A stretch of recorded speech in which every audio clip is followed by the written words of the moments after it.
from the blackest corners of your mind, they call, pulling you deep into shadow, twisting your senses, keeping you from sleep. It's time to face your darkest fears.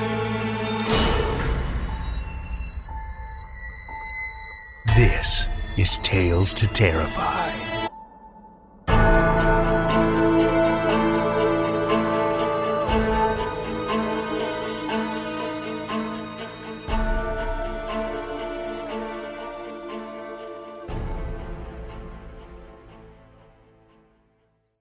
Good evening, children of the night, and welcome. This week we're touring through Montana, a state I've been to a few times before.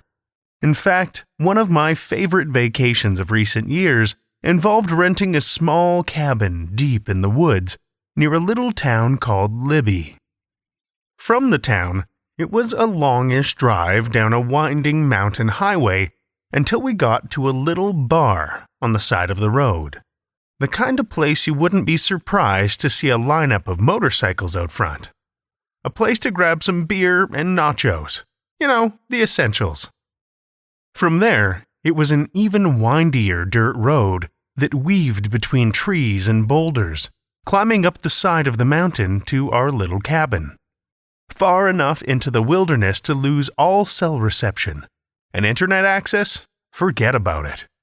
I have to say it felt amazing to completely disconnect from the digital chaos of everyday life. The cabin was fairly standard fare, log exterior, but with running water and electricity, and one of the creepiest basements I think I've ever had the pleasure of wandering into. The days were warm but shaded, and the property was surrounded by hiking trails and burbling little streams that led up the mountainside to a waterfall that had carved a deep canyon between two rock faces. We spent the days exploring, reading and writing, doing art. But when night fell, and when you're surrounded by mountains as high and ragged as the Rockies, it falls fast.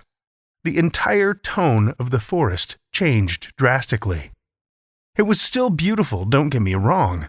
With almost no light pollution, you could clearly see the glowing band of the Milky Way through the silhouetted limbs of the pine trees. But the sounds of the forest were so different, and the whole place just felt more foreign. The stillness made everything somehow louder, more intense. The chirp of crickets, the rustle of leaves, unfamiliar animal noises drifting out from the darkness, the sound of something large moving through the underbrush, breathing heavy and grunting deeply. It's the sort of thing that can't help but raise the hackles on your neck. I know it did mine. I'm sure it was a deer or a moose in the bush, something like that. But as you do in the pitch-black night, surrounded by strange wilderness, my brain conjured all kinds of possibilities. Although that was nothing compared to the horrific screaming we heard a few nights later. Sitting on the front porch of the cabin, having a couple of beers and playing some cards, I just remember my blood running cold at the sound. I'd watched YouTube videos and heard people talk about how terrifying the cry is, but if you've never heard a bobcat in the wild in person, it really does cause an icy chill to run down your spine. More of a primal reaction than any kind of conscious response. But when it sounds like a woman getting murdered in the forest, that's no surprise. But no matter what unnerving earthly things might lurk in the wilderness, if the tales are true, you might want to keep your eyes up if you're wandering Montana at night, because the real terror comes from the skies. After life-threatening surgery, Linda Cowan's recovery was long and painful, more so even than she expected. But what woke her in the middle of the night, blankets tangled and sheets damp with sweat, wasn't pain from the surgery. It was her dreams, vivid visions of herself as a child, in strange places, surrounded by strange creatures. But they were only dreams, right? Maybe the result of her pain medication? The dreams felt so real, though. But when the visions persisted, and worse, began to happen when she was wide awake, she became convinced there was something deeper going on. They were too consistent, too repetitive. Linda now lived in Texas, but had grown up with her parents and brother on a ranch in Montana. If she wanted to start digging for answers, her first call would have to be to her big brother, Steve. A little bit sheepishly, she explained the visions to him, about the strange people young her would interact with in her dreams, and the wholly foreign places they would sometimes go. Her brother seemed taken aback, but not for the reason she expected. "You don't remember?" he asked, incredulous. "You were there. You talked with our little friends. I don't understand why you didn't remember this." There was no uncertainty in her brother's voice. He remembered the events clearly, and memorable they were. As kids, they often played in the fields and forests around their ranch near the town of Deer Lodge. But despite the two being the only kids in the immediate area, they were never lacking for friends. Friends, it turned out, who were something other than human. After speaking with her brother, Linda's curiosity began to soar. Together, the siblings decided to undergo hypnosis in an attempt to bring to the surface more memories. And after several sessions, Linda found a host of images, of experiences, begin to flood back into her mind. She remembered being taken aboard a strange vessel and coming face to face with a number of bizarre creatures. Not all of them seemed particularly friendly either, although the one that stands out in her memory, with scythe-like forearms and wide black eyes, like a praying mantis, was one 5-year-old Linda knew as the Grasshopper Lady. She, for the most part, was kind and considerate. With these newfound experiences fresh in her mind, Linda decided to see who else in her small community, if anyone, might have encountered things. So, for the first time in many years, she headed back to Deer Lodge, Montana. It took no time at all for her to start tracking down similar strange experiences. Interestingly, though, nearly all of the stories occurred at or near an area outside of town known as Red Gate, a road that ends in a closed gate that bears only the tiniest slivers of its former crimson color. A popular place back in the day where kids would go parking, and where a lot of strange occurrences seemed to be centered. She spoke with a number of local residents, each with their own set of experiences or stories from others they knew. The owner of the local bakery, Louis Menacucci, shared his experiences with strange lights in the sky and finding the mutilated remains of horses in the field not far from there. Others had chased similar lights for miles through the countryside, only to have them disappear, or in one case, to be chased off by strange mechanical noises. Bill Kelly, one of Linda's former high school classmates, told a story of the night he, his brother, and a friend were driving home from a dance in Deer Lodge. It was late, and the three were tired from the long evening. As they sped along the highway, they were surprised when a single bright light popped up in the rear view and began to speed up the road behind them. Bill remembers wondering aloud who the hell might be following them. No matter how hard Bill pushed on the gas, it still seemed to gain, faster and faster, brighter and brighter, until the entire interior of the car was ablaze with blinding light. And then, as suddenly as it appeared, it was gone. But there was a nagging sensation in Bill's mind that there was more to the story he was missing, part of the memory that just seemed slightly out of reach. At Linda's urging, he too underwent hypnotism, and the rest of the pieces began to fall into place. He remembered his brother and friend having scrambled into the back seat of the Pontiac for a better look at their pursuer, yelling in fear. "Go, Bill, go!" But Bill was suddenly overtaken by curiosity. Instead, as if in a daze, he stopped the car and got out, the entire time unconsciously muttering under his breath, "I'm not afraid, I'm not afraid." Bill stepped toward the blinding light and gazed up into it, oblivious to the fearful yells of the others from the car. "My God, look at the size of the thing," he said. But here his story begins to falter. When pushed to describe what he was looking at, he could only say, "I'm a little bit afraid." And then his body began to contort and writhe slightly in the hypnotist's chair. "This is not good," he squeaked, his voice small and laced with panic. "This is not good." The hypnotist gave up and brought Bill out of his trance, safe and sound, but with the piece of the mystery still intact. What I've shared with you is only a small fraction of the dozens of strange experiences residents of Deer Lodge had to share. And while they tend not to be shared as freely and often as they once were, there are plenty who swear similar incidents continue to happen to this day. It's not clear what might be drawing unearthly visitors to Redgate, but it's the stories of those strange and sometimes terrifying experiences that keep many of the human visitors coming back time and again. Speaking of strange and terrifying tales, I think it's time we spin up some of our own. Our first story for the evening comes from Cooper Anderson.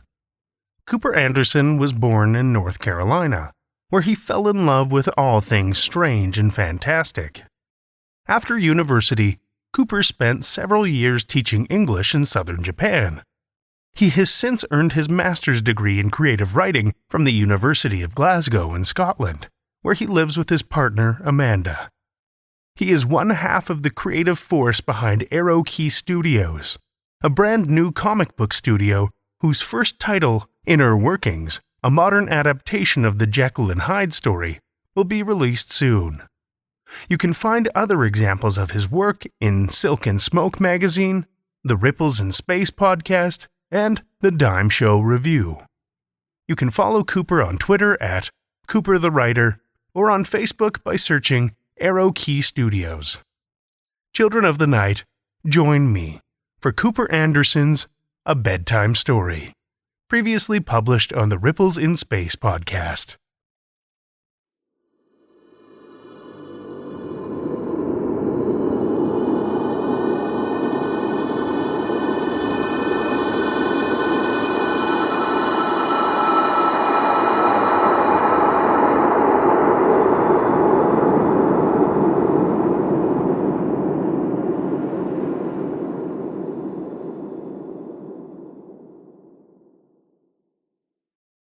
I was 9 years old the last time my dad told me a bedtime story. "This," he said, as I snuggled under the covers, "is the oldest story I know. It is the story of me and, in a way, you. The first thing I remember was being trapped in a circle, unable to move." "Couldn't you just step out of it?" I asked, with all the eagerness and naivety of 9-year-olds everywhere. "It wasn't that kind of circle, son," he explained. "It was the kind you could step into, but not out of." The second thing I remember was a man dressed in purple robes.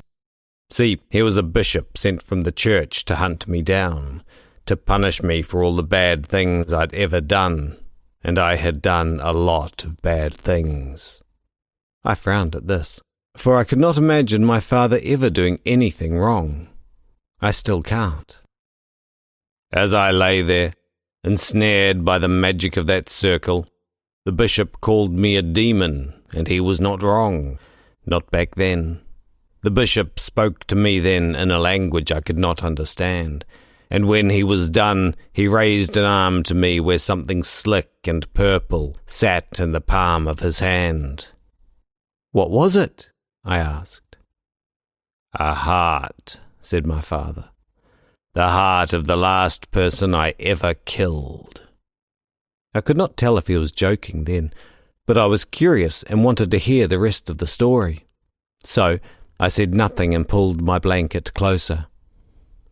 With a final curse upon his breath, the bishop stared into my eyes and pressed the heart deep into my chest. "Don't worry," reassured my father after seeing the look on my face. "It wasn't painful, at least not in the way that you might think." "Weren't you hurt?" "I was everything," said my father. Sad, hurt, angry, overjoyed. I'd never had a heart before. It was all so much. He paused then, as if remembering something from far away. I cried. I cried for so very long. I looked at him then, unsure of what to do or say. It was not like my father to talk like this, even during a bedtime story. Let's see, how can I describe it? Do you remember what it was like on your first day of kindergarten, and how everything was new, and you didn't know what to do first, so you cried until I came and got you? I nodded, embarrassed of my younger self. It was like that, only more. It's taken me a long time, and I've made many a mistake along the way, but I've learned that a heart is a heavy thing, and there are rules for having one. He scratched at his salt and pepper beard, searching for the right words to come to him. A heart can hurt you. It can lead you astray. By definition, it's where you're at your most vulnerable. But a heart can also heal, and often teaches us as it does so. And if you're lucky enough to find the right gardener, a heart can also bloom. My father sat there at the end of my bed, watching over me, just as he'd done every night for as long as I could remember. You can even give it away if you want, said my father. Most people do. However, I'm sure that's something you'll find out for yourself when you're older. He smiled at me then in the dim light of my bedroom. You're my heart now, son. Despite my eagerness to keep listening, sleep was already taking me, and through a long, drawn-out yawn I heard myself say, I love you too, Dad, and began to nuzzle in the soft embrace of my pillow. The lamp on my bedside table went out with a soft click, and the world was dark. A bristly kiss brushed against my forehead, and for the faintest of moments I thought I felt a single hard thump in the centre of my chest, but it was gone in an instant. I have to go now, he whispered in my ear. I can't stay here without a heart. That's another rule. Can I have another story tomorrow? I asked, already half asleep. All my father said was, if you're good. The next morning, when I saw that he'd gone, I cried. I cried for so very long.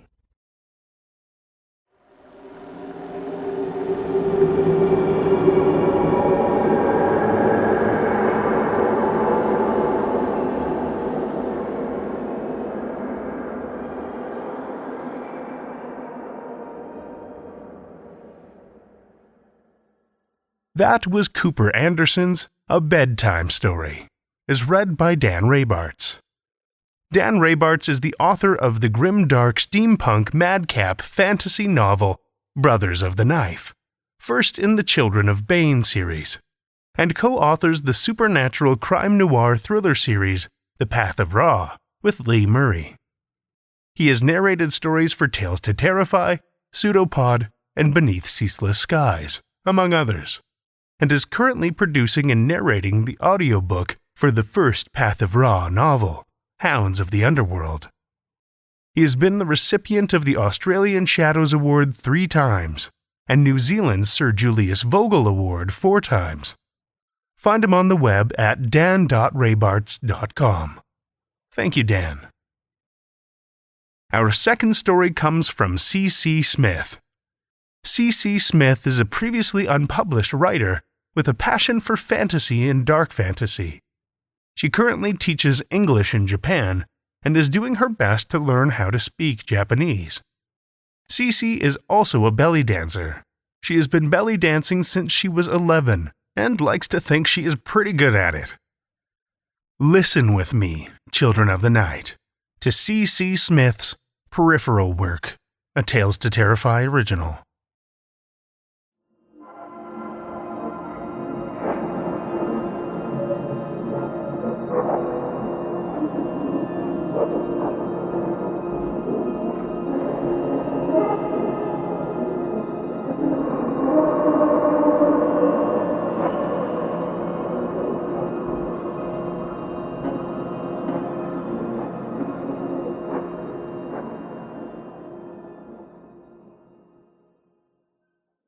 I run my hand through my hair, remember that I haven't showered in 3 days, and stamp out my cigarette. It's mid-May in Missouri, but I've wrapped myself in the hotel bed's comforter and the heater's on. The room is unbearably hot for now, and I intend to enjoy every moment of it. I'm sitting on a floral armchair and looking through the rain-smudged window of the Maker's Motel, room 327, just outside the Kansas City limit. Outside, street lamps illuminate one of the last stretches of 2-lane highway before the road explodes into 6 lanes of barely contained chaos. Across the highway is a billboard that's beginning to peel away at the corner, declaring, "Advertise here," in fading block letters. Only a few sets of headlights trickle through past midnight on a Monday. There's a timid knocking at the door. "Come in," I say, reaching for my pack of Marlboro Red 100s. Tentatively, the knob turns and a 40-something woman steps inside. Hello," she says. "Miss Pamela Carroll," I say by way of greeting. "Yes, and you must be—" An immaculately drawn-on pair of eyebrows rise. "Delia?" I nod. "Come in. Lock the door, please." Pamela's in good shape and has a neatly cut bob that doesn't quite reach the light blue cardigan on her shoulders. Pamela is not your typical guest at Maker's, and as she turns to lock the door, I half expect her to bust out a handkerchief so she won't have to touch the knob. "Both locks, please." Pamela purses her lips, which are overdrawn to appear fuller, and turns to slide the secondary chain lock into place. When she turns around, she just stares at me, like she can't decide if I'm a coyote or a cockroach. I notice the slightest dip in the room's temperature. I ignore it, for now, by reaching for my kitchen lighter and igniting another cigarette. "Ah," says Pamela, still eyeing me. "It's a little warm in here." "It is," I agree. I exhale and point to my sunglasses. "Sorry about these." They're the most gaudy, wankerific steampunk sunglasses you can imagine. But I need them because they have functioning blinders on the sides. I can only see them out of my peripherals, and I need to get set up before I interact, I explain. Usually, I just wear glasses instead of contacts, but once I'm on the job, I need my peripherals. These sunglasses go on immediately after the contacts do. Pamela crinkles her nose. "I don't like to be around cigarette smoke." "Well, hopefully we only have to do this once." Pamela tries to smile, but it's more of a grimace. "Please sit." Pamela sits on the edge of the bed, barely putting any weight on it. As she shifts her weight around, I feel the coldness trickle in after her. Little goosebumps rise on the back of my neck. "So," she says after a moment, "you're Estella's friend?" Estella. Her real name's Margot, but she's been going by Estella since we were in the 11th grade and swears the name change helps keep clientele steady. Estella's only sensitive to ghosts, meaning that if there's a shade lurking around, Estella will be able to sense it, but she can't interact. Most of the time, Estella can't even see a ghost. She has a vibe for shades, but her body and mind are still firmly, blessedly, rooted with the living. Estella is my best friend, and she's also the new age goth queen in and around Kansas City, So if someone wants to relieve themselves of a haunting, Estella's the girl to call. Most of these people are paranoid, and having Estella show up in black lipstick and a flowy dress to burn some sage puts their mind at ease. Once in a while, there's a real haunting. Estella sends these people to me, after collecting her consultation fee, of course. Unlike Estella, my sense for ghosts is so fine-tuned it's crippling. It's also how I make my living. I don't have business cards, I'm not on Facebook, and you won't ever get referred to me unless your ass has been confirmed to be authentically haunted. I'll not go to what I like to call the shade site or even begin to approach it, if I don't have a good reason to. It's too draining. See, I don't just tap into the shade side whenever I want. I have to constantly remind myself to stay with the living, solid side of reality. When I do go shade side, it's like I'm going deep-sea diving with unreliable gear.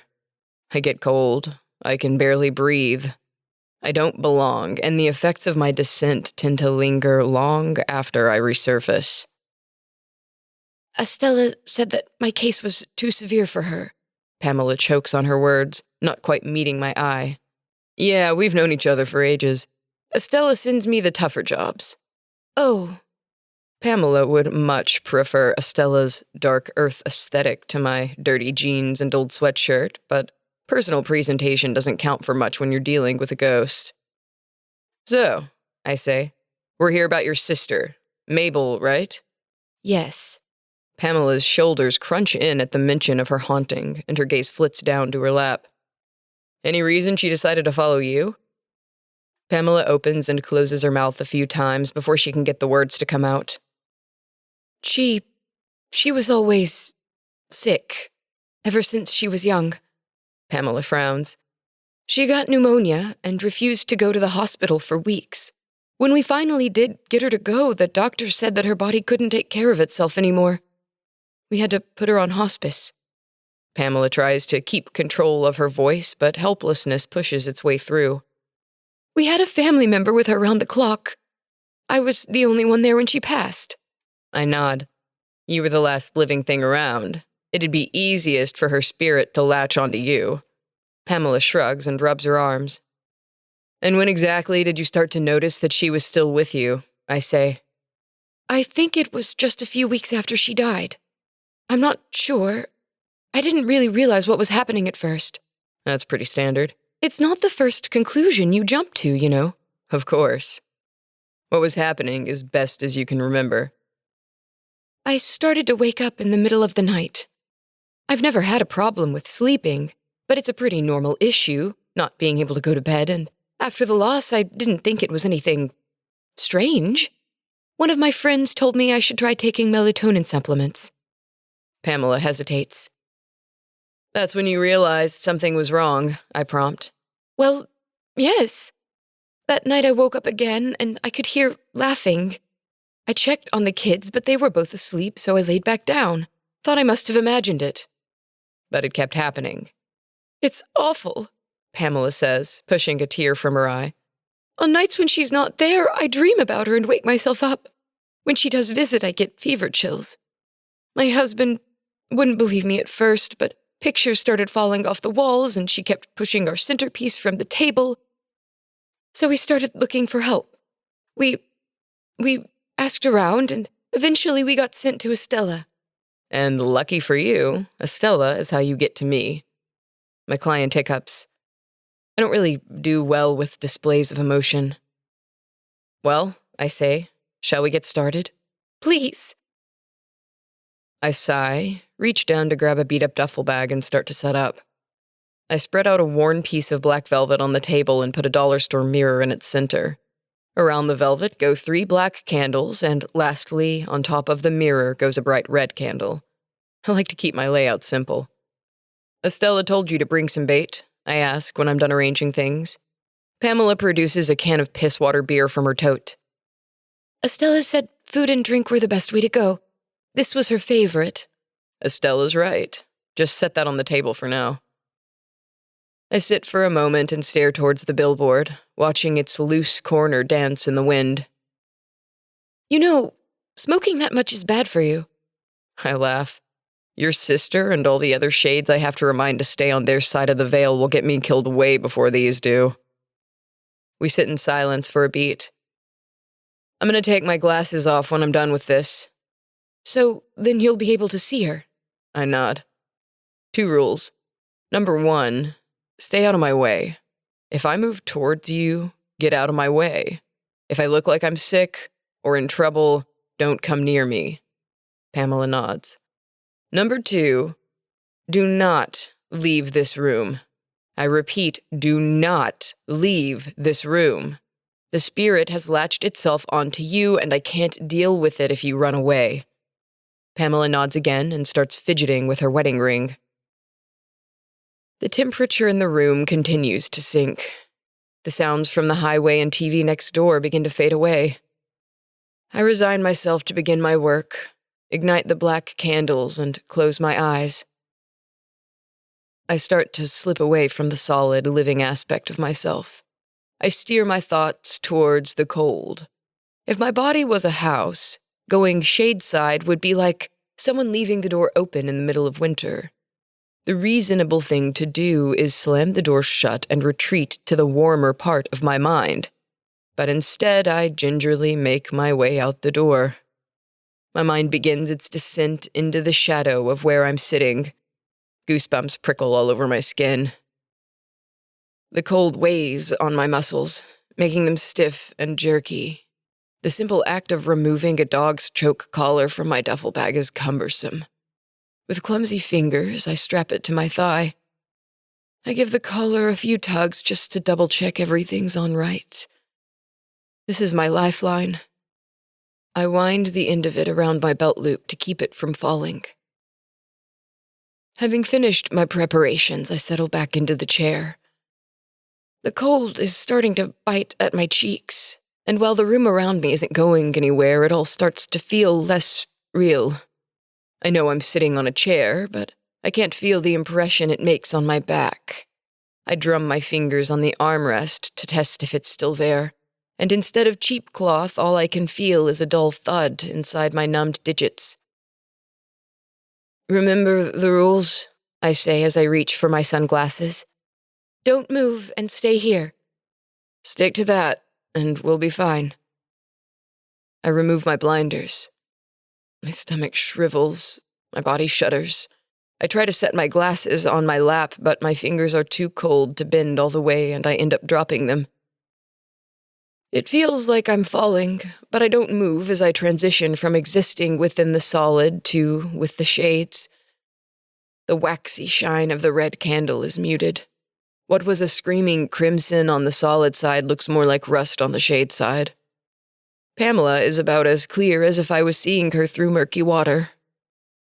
I shift my gaze around the room, slowly, paying attention to the edges of my vision. Even though I've done this 100 times before, even though I knew what to expect when I came here, my body still tenses in alarm when I see her. Mabel is a vaguely human-shaped mass of shadow hovering next to the door. I train my eyes to look into the center of the room, keeping her in the margins where I can see her. I pick up the can of beer and manage to crack it open with graceless fingers. I hate how my body immediately begins to absorb the deadness of the shade side, but I do my best to look confident and able-bodied. Shades crave life above all else, and the more fiery I look, the easier it is for me to attract Mabel. Mabel Carroll, I have a gift for you. My voice sounds different shadeside, both loud and distant, like I'm yelling at someone from an opposite end of a football field during a storm. The shadow next to the door begins to materialize into a more human figure. From my peripherals, I can make out faint traces of color, shaping limbs and a girl's figure. Mabel Carroll, come forward. I brought you a memory from your life. Mabel's chosen to spend her afterlife as a 20-something version of herself, which is pretty standard, especially with people who never go on to accomplish much as they age. You can tell from the faint color about her that her wiry hair was mousy brown in life, and she wears a full-length pink dress. Her eyes are bright in an impish, uninviting way. I raise the can of beer. Mabel's shade smiles, and I can just barely make out a set of teeth that were already starting to rot before her 30th birthday. Slowly, Mabel takes a step forward, and I shift my gaze to keep her in my sight. She stops for a moment and cocks her head to one side. "Drink for me," she commands. In addition to being stupid, ghosts are thankless. I show up willing to give her a taste of the past life she's lusting after, and rather than a thank you, she's giving me orders. She has no care for what hosting a shade does to the living. All her thoughts are for what she can get out of me for herself. Having a ghost inside you is one of the most violating things you can imagine. They barge into your own headspace. They take up the room where you think and scream their own simple, selfish thoughts inside of you. You're sharing the most personal part of yourself, and the sensation is horrific. I've never had dry ice force-fed down my throat and then had my mouth duct-taped shut. But I imagine that having a shade inside of you feels about the same. It's cold and cruel, and once the entity is out of you, you still get phantom chills. Like I said earlier, ghosts are dumb. I don't have my job because manipulating ghosts is a hard thing to do. I have my job because, for whatever reason, my soul has the ability to go shadeside, which means I can talk to ghosts.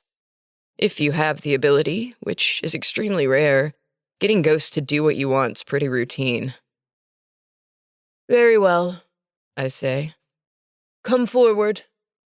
Mabel cackles at this. She steps ahead and becomes about as solid as a shade can get. She cocks her head to the other side, considers me for a moment, and then moves forward, out of my field of vision. I want nothing more than to run, to vanish from the shade's side before she can get to me, but I force myself to stay still like a dog that's too loyal to an abusive owner. I can't see Mabel, but I can feel the coldness of her shade as it approaches me. My shoulders cringe towards my ears, and I give an involuntary shudder. Mabel laughs at my discomfort. "You will drink for me, girl?" I can feel my internal organs recoil at Mabel's voice, but I will my feet to stay in place. "I will," I force myself to say. I feel a cold, biting wind that brings tears to my eyes, and then my entire self is transgressed in a way so completely and absolutely that my knees buckle. I crumble, despite how familiar I am with the sensation. "Drink for me," Mabel coos. Her voice exists only inside of me. It's replaced my inner monologue and is reverberating through my head like a bouncy ball ricocheting all over a broom closet. A whimper escapes me as I raise the can to my lips. "Yes, girl," she says. Her satisfaction isn't mine, but I feel it. Having a feeling inside of me that isn't my own makes my heart palpitate. But I begin to drink. I hate how happy she is inside of me. And I hate how she's using my body for her own shallow satisfaction. But I ignore my own wants and drink like a rat that's just been poisoned. As I drink, loathing myself and filled with Mabel's gratification, I free the end of the choke chain on my thigh and yank on its tail. Mabel is not bothered by the physical discomfort of 30 pins being pressed into our shared body. All her attention is going to the taste of cheap beer being sucked down my gullet. With the part of my mind that's still my own, I zero in on the chain and scream my thoughts loud enough to overpower Mabel's. I wrench my spirit upwards, dragging Mabel with me. I pull on the chain again, harder this time, and I can feel the pins in my leg all the way up to the back of my eyes. "I have a body," I scream in my head. "It is real and warm, and I don't belong here." Start to feel myself fall up. The cold around me slackens while the cold inside of me remains where it is, making me feel gross and dirty and so uncomfortable inside my own skin. I drag the frozen secondary spirit with me. Mabel puts up no resistance. When I'm back, I toss the can to the side and waste no time in seizing the kitchen lighter. With frozen fingers, I clench its trigger. I hold it to the red candle and say, "Mabel, Carol, go into the candle." I feel a sharp, pinching, cold zip through my arm and out my fingers into the flame of the red candle. "Mabel, Carol, go to the mirror." My will pushes at Mabel, forcing her down and towards the mirror. The flame flickers, but she does not leave it. Instead, Mabel clings to me like ice sticks to bare skin. "To the mirror," I say with quivering teeth. The candle sputters. "Get in the mirror, you bitch!" shrieks Pamela. That does the trick. The red candle's flame flares for a moment, then it whooshes out. Immediately, the 3 black ones all fizzle out at once. I grab the red candle with both hands, bring it over my head, and drive it into the mirror. I bring the candle down again, and before I can come down a 3rd time, there's a hotel Bible being pummeled relentlessly into the mirror. My jaw drops. I look up, taken aback at how much fight Pamela has. She smashes the mirror until it has the consistency of fine, shimmering gravel and then drops the Bible and sinks to the floor, her back to the bed. I scrape out my contacts with all the urgency of a recently maced bear. Hand quivering, I reach for my cigarettes and light up, and the burn down my windpipe thaws my frozen lungs. My breath comes in jagged, uneven pieces, and I snuggle back into the comforter like a turtle shrinking back into its shell. I can't see anything without my contacts, and I don't want to. I don't want to see. I don't want to be susceptible. I just want to feel warm again. After a long moment of us both sitting in silence, Pamela asks, "So, is she gone?" I exhale. "More or less. I bound her inside the mirror." She glances at the mirror dust on the table. "And what happens now that she's inside all that?" I gather my thoughts before I answer and reach a hand out of the comforter to grope in my duffel bag. I find my glasses, which aren't narrow wire frames, and put them on slowly. I return my hand to the safety of the blanket and close my eyes before I answer. There's a few different ideas on that. Since there's no solid bodies on the shade side, shades need to attach themselves to something alive or they'll just get sucked back to the other side of the veil. Mabel was attached to you, and she jumped from you to me when I offered myself up to her. We forced her to move from me to the mirror. Some people think that when the mirror shatters, they go back home. Other people say that being in something solid that's broken beyond repair traps them. They can't leave because their vessel's fractured, but they can't go home because they're still attached to all the tiny little pieces of it. And what do you believe? I open my eyes slowly.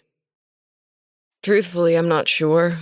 All I know is that it's the most effective way I've been able to find to get rid of a ghost. Do you think she'll come back? No, not unless you call her back in a seance or something of the sort. Pamela raises an eyebrow, but I don't think that's very likely. She pulls the manila envelope from her purse. Well, thank you for your services. I nod, open the envelope, count 15 crisp $100 bills, and put the money back in. Do you need help cleaning that? Pamela points at the mirror. Nope, that's what maids are for. Are you sure? Don't worry, they don't ask questions. That's why we come here. This time I think she means it when she smiles. Well, thank you. Do you have a business card? Nope. All appointments are set up strictly through Estella. She's a very nice girl, Pamela says. She gives me a confused look, or maybe it's sympathetic. I'm too tired to tell. Take care now. Ta. When Pamela leaves, I do my best to even out my breathing. I try to push Mabel and all the other ghosts I've dealt with from my mind and focus on the warm air from the heater caressing my skin and on how good the blanket feels around me. I'm back. I'm safe. I let myself sit for a long moment in the stuffy room and replay happy memories in my head. My grandmother teaching me how to ride a bike, Estella and I spending long nights talking into the morning about anything that might take our fancy, and simpler times when I was a barista instead of a petty exorcist. It takes a long time for me to begin to feel warm. It'll be another few days before I feel properly warm, or as close as someone like me gets to being properly warm. But I start to wrap my head around the idea that I will be all right. I collect my candles and shake out the velvet before putting them all back into my duffel bag. I stuff the envelope into my underwear, because this is exactly the sort of place where someone might lift your purse off you when you're going to your car. When I'm done, I stare at my hands for a moment. My fingers still twitch with spurts of cold that shoot through my nerves. My body feels sick and broken after housing Mabel, but I console myself with the knowledge that it will all be mostly gone in a few days and I won't have to worry about money for a few weeks. It's a short-term gain, but I try to keep my mind trained on the positive. I don't bother locking the room when I leave, and the woman at the front desk just nods without looking up from her Cosmo when I set the keys on the counter. I make my way back to my car slowly, warily, and crank the heat when I make it inside. I turn the headlights on and light another smoke. The radio plays a crackly version of a classic rock song I'm too tired to recognize. I grope in the back seat for a blanket, spread it over my lap, and make my way back toward the Kansas City limit.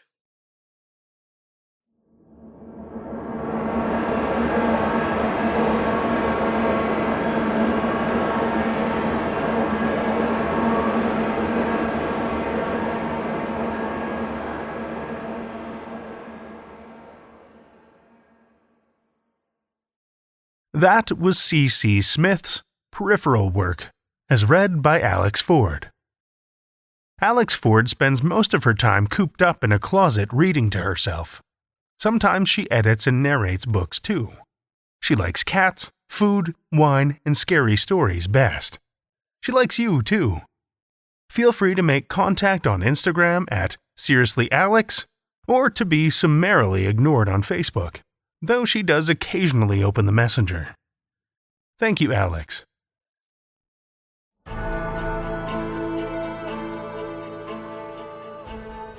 Well, children of the night, the hour is late, and we've run out of tales to tell. For now. Support us on Patreon for access to ad-free episodes and bonus content. Visit patreon.com/Tales to Terrify to sign up. Or if PayPal's more your style, you can support us via the link near the bottom of our homepage at talestoterrify.com. And if you've got a minute to spare, we'd love it if you'd pop over to Apple Podcasts, Spotify, Stitcher, or wherever you listen to podcasts, and leave us a rating or a review. Reviews are huge to a volunteer-run podcast like ours. They help keep us on the charts so we can seep into the ears of new listeners.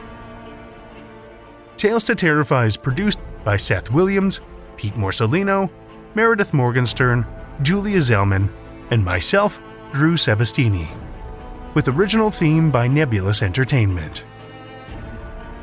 Tales to Terrify is distributed under a Creative Commons Attribution, Non-Commercial, No Derivatives license. Join us again next week as we fall deep into darkness with more Tales to Terrify.